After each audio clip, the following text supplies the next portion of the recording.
welcome to this edition of Nonprofit Executive Spotlight, where we feature professionals seeking their next opportunity in the nonprofit management profession. I'm your host, Cecilia Sapp.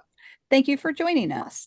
This week, we are featuring someone who is looking to take their military experience and do good in the world and move into the nonprofit management space. Please join me in welcoming Dave Griffin to Nonprofit Executive Spotlight. Dave, hello, welcome, and could you please tell us a little about yourself? Absolutely. Thank you so much for having me, Cecilia. This is a privilege, to say the least. So as you said, I recently retired out of the military. I did 23 years as an Army officer. I spent the last 10 years in special operations, specifically a branch called civil affairs. And the last 3 to 5 years in that, I spent most of my time in Europe working with nonprofit organizations in Europe, mostly working with various vulnerable populations. And that's where I really gained a passion for the nonprofit sphere. Now that I've retired, I still live in North Carolina. I have 2 fantastic young boys who live with me. My kiddos are great. And then I'm spending 30 to 40% of my time in Northern Virginia as well, kind of a flexible living dynamic, but that's what I've got. I'm making it work for me. Oh, that's wonderful. You're looking for a position as your next chapter, working at a nonprofit organization. What kind of organization would you like to work at? So I've done quite a bit of research, and based on the experience that I have, I think C3s are probably where my passion really is. I love the idea of assisting vulnerable populations, giving people the voice that they just don't have on their own. So some of the ones that come to mind, naturally, you would think veterans, but honestly, I'm not sure I'm the right value added for a veteran organization, just because they often already have that strong leadership, military mindset. And I want to really bring that to an organization that may be lacking that or could use a little bit more of that. So, youth, children organizations, LGBTQ, and then wildlife and environmental conservation, the probably most vulnerable population, if you want to say it that way, who just can't speak for themselves. And it sounds like you have a lot of skills that would be really great for moving from what you were doing before to moving into that nonprofit space. So I'm with you on that. I think a C3 organization would be a great fit. So when you think about what kind of job you would be doing, what might that look like? So for types of positions, what I've done in the past, in those last few years when I was working with nonprofits, was effectively as a consultant at the mid to senior level. And what I found often was a lot of these organizations had very specific people who had grown up in the organization and had grown up passionate about their cause. And they end up, naturally in leadership roles. And sometimes those individuals could use a little assistance, kind of taking a step back from the mission at hand. For example, I worked with an agricultural co-op who was fantastic at producing and growing vegetables and livestock. But what they didn't necessarily have was the business acumen to sell to customers and reach out to customers. I worked with some journalists who similarly were fantastic at producing stories and great content, but nobody was that good at selling ad space or understand the workforce management. And I think not being so specifically drilled down onto some of those specialties, I can bring some of that broader kind of specialist in leadership, organizational efficiency. So it sounds like you can bring that serious focus that an organization would need to be successful. Right.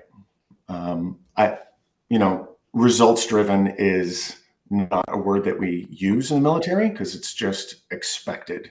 I'm finding now in the civilian sector that that's a thing and that's a trait that not everybody apparently has. And it is the lifeblood of a military organization.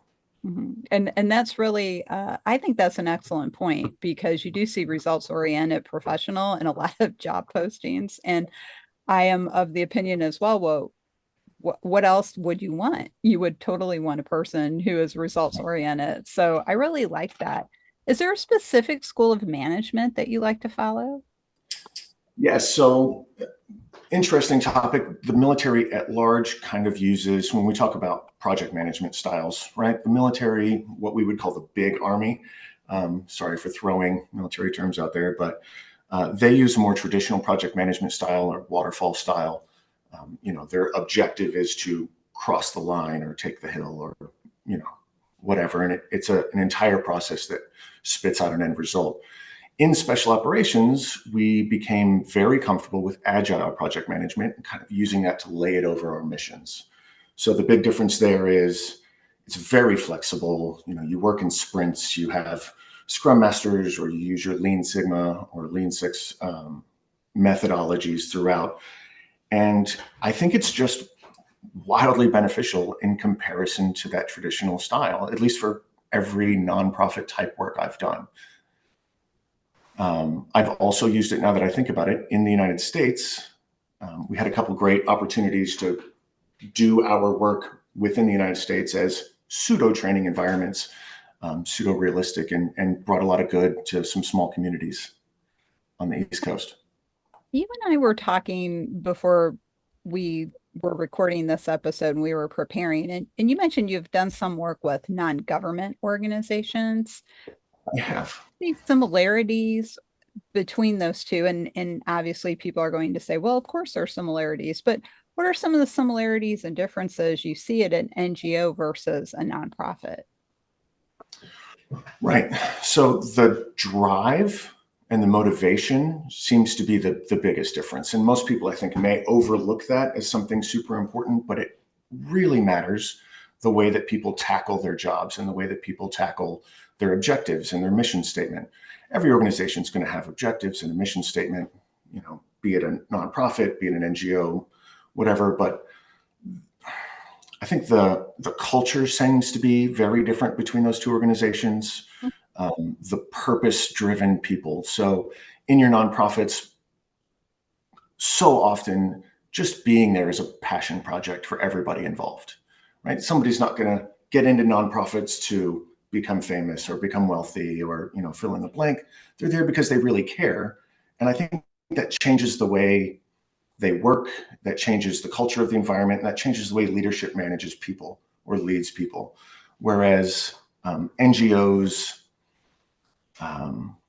motivations can be really the spectrum. And I don't want to try to presume everybody's motivations, but the style of leadership required is very different. And I think it's a lot easier to lead in a NGO organization. And it seems to be much more difficult to lead people on a passion project. People accept leadership differently when they're working on their passions. And it's an important thing to know. Well, and I think that's an excellent point. I don't think that's an insult at all to anybody in the nonprofit management profession, no matter what kind of 501c you're at, because it's true. You're in there for a different motivation. NGOs are very structured. They're, I think, in some ways, probably more like a corporation, Very with much so. processes and forms and things like that we all have to follow. And I think what they both have in common is politics, because there's a lot of politics that go along with passion projects as well, especially if you are trying to do good in the social sector, because you might be out advocating for a new policy, a new law, different regulation to make sure that people are getting what they need. So that sounds like that's been some good experience too. So I what would say, I'm sorry to cut you off. Go ahead. I was just going to have a follow-up question for you is what sort of a position, when I say position, department director, program manager, Mhm. chief staff executive, other C-suite, what kind of job do you imagine yourself in when you think about a nonprofit career? So ideally, I think I would be the most value added in either a program manager or a chief of staff type position, where I'm less focused on the nuts and bolts of what's actually happening and actually providing services, products, whatever it is that that organization does, for a living, and more focused on managing the organization and leading the people, right? And that's, your program manager and your chief of staff, and in certain circumstances, a project manager, although slightly less so, is where I think I can be the most value added. Of course, I still know how to push a button and turn a stick and make the things happen on the ground. And I still love the idea of getting out and interacting with the customer or the client. But a lot of people can do that, And I think knowing your value and knowing where your value is added is important. And mine is more value added leading people. And so you say leading people. So that sounds like you like a team environment. Very much so. Again, not to sound like the broken record here, but coming up in the military, Mhm. there are no such thing as individual projects. We see movies about, Rambo or whatever doing stuff on their own, but that's in reality, everything is a team project, right? Every business is a people business, to include the military. Yes, we have an objective. Yes, your environmental conservation group has a goal of saving, a tree or cutting back invasive, whatever, but it's still a people business. You still have to get your people to do the work. You still have to get people to allow you to work in certain spaces or around certain things. And that human interaction is just paramount in every organization. And if you let that slip, unfortunately, the mission will often suffer as a consequence. Well, and do you have any lessons from your experience in the military, which is very team oriented, very relying on each other? Do you have any lessons that you feel would be really valuable to bring to a nonprofit? I do. The first one that comes to the top of my head would be um, having a more flat organization, which might sound counterintuitive coming from a military background, right? Military likes to kind of stovepipe information and make specific channels of authority and duties. But the difference is the special operations background, we do flat communications, right? It's not a lot of top-down management, it's a lot of bottom-up management. You have the management there and you have the leaders there more than anything to simply facilitate and allow the people who are on the ground or with the customers to do their best work. And I think that's the great thing that I could bring to any organization, just as a lesson, is focus less on the leaders or the C-suite execs pushing down what they want to happen, and remember that you have a mission statement. And the mission statement is with the customer or with the client or with the vulnerable population. And nobody knows that more than the people on the ground, pushing the button, turning the bolt. So I think allowing that information to flow up the food chain is really important. And I think, unfortunately, it's something that's said more often than done. Right. Yes, I'm with you on that. Cross-functional teams are probably the most successful teams, and that sounds a lot of what you're describing. And being a civilian, never having served, I never thought of the military as a flat organization. So that's a really good insight. So I guess it would be in some ways. So I really like that example. And every business is a people business because the nonprofit management profession, we also call it the relationship industry. So what is your approach to building new relationships and building consensus to get the projects done? Right. So that theory that I have there really is something that I take from the Agile Project Management Handbook, if you will, and that is there is nothing better than face to face. Period. And I think far too many things are done through email, which I understand the convenience and I understand the importance, especially in a remote environment. But right now you and I are in two different states, but this is face to face. This is pretty darn close to face anyway. And this is how things need to happen. And this is how relationships are built. The days of pen pals are kind of gone the way of the dodo. And you just can't build a meaningful relationship through emails. And you're limited on what you can do through phone calls. You need to see people. You need to have face to face, even if it's over a screen. It's amazing not to pull politics into it, but there's still a lot of politicians doing door to door and being successful. And there's a reason for that. There's a lot that comes out of seeing somebody eye to eye and building that actual human connection. Well, and seeing that they are a real person, it Right. really is helpful. So I agree with you on that. But what would be the one thing you would want a potential employer to know about you and why they should hire you? Great question. Um, I would say it is that I have simply a broad expertise and a broad amount of experience leading humans. And I just say that in the most broad way. And I know it sounds funny when it comes off that way, but um, I, I'm good at dealing with people in a work environment. I'm great at leading people and getting them on board. I can provide purpose, direction, motivation to align individuals with our mission statement, whatever that is. And that's what I've done for 23 years. There's a lot of people good at a lot of things, and I'm not the only one who can do it, but I'm pretty darn good at leading people.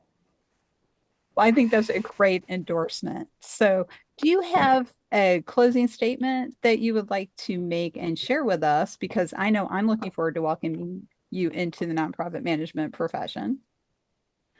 Yeah, I think my, excuse me. In closing, I would say I would love an opportunity to bring my very specific skill set, my very specific style of leadership coming out of the military, coming out of special operations into an organization I'm equally passionate about. I was passionate about defending our country for over 2 decades, and now it's time for me to move on. And I want to be passionate about putting good into the world.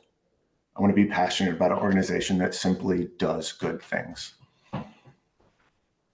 And I want to say something I hope you hear a lot. Thank you for your service, because Thank you people so like much. myself get to sleep at night knowing you're out there protecting us. And now you want to come and keep helping us. And I know we all appreciate that. So if somebody wants to call you and follow up about a position opening or adding you to their team, what's the best way to get in touch with you? Sure. I'm on LinkedIn as Dave Griffin. I also have an email address, which is Griffin_Dave, Dave, at ymail.com. Don't let it autocorrect to Gmail. Yahoo was trying to be snazzy for a couple of months, and I happened to catch one. And you caught a Y mail. I do see Okay. that from time to time, and I have to remind myself that is not a typo. So Right. that's right, everyone. Y mail for Dave. So, Dave, it's been great having you on Nonprofit Executive Spotlight. And again, I look forward to welcoming you to the nonprofit management profession. You have a lot of skills and a lot of experience that would be exactly what a nonprofit organization needs to fulfill their mission. So, everyone, this is again Dave Griffin. He has served our country and he wants to continue serving our country. So, reach out to him and offer him a job before somebody else does. We'll be back again unless everybody gets a job. Thanks for joining us.